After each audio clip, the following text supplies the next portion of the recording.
ఆండాళ్ దివ్య తిరువడిగళే శరణం. ధనుర్మాస వ్రతమున తిరుప్పావై 19వ రోజు పారాయణం. 19వ పాశురాన్ని ఇప్పుడు మనం చెప్పుకుందాం.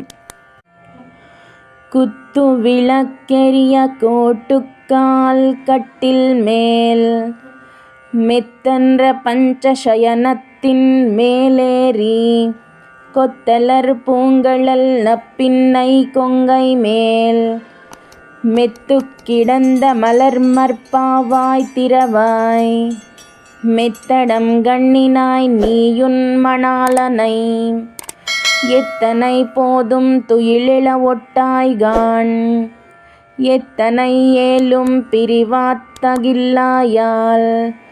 தத்துவம் అమృత్తగ వేలోరెంబావాయ్.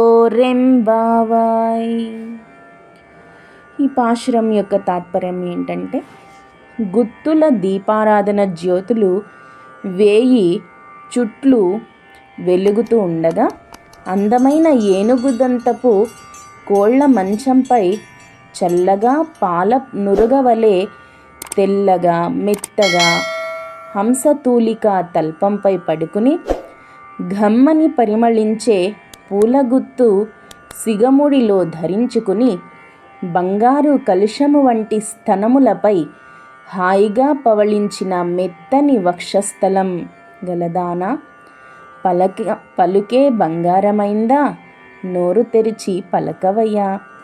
ఓ విశాలమైన కాటుక కన్నుల గల సొగసుకత్తే, నీ ప్రియుడు ఎక్కడ పోతాడో అని క్షణమైనా వదలలేకుండా కౌగిలించుకుని లేవనీయవా ఏమి? కాస్తైనా ఆయనను నీవు విడిచిపెడితే గదా మాకు శ్రీవారు దర్శనమిచ్చేది. ఇంత స్వార్థము నీకు తగదమ్మా అని ఈ పాశురంలో నీలాదేవి కౌగిటిలో మైమరచి బజ్జున్న కృష్ణయ్యను కాస్త విడిచిపెట్టమని మేలుకొలుపుతో ప్రార్థిస్తున్నది గోదామాత. ఆండాళ్ దివ్య తిరువడిగళే శరణం.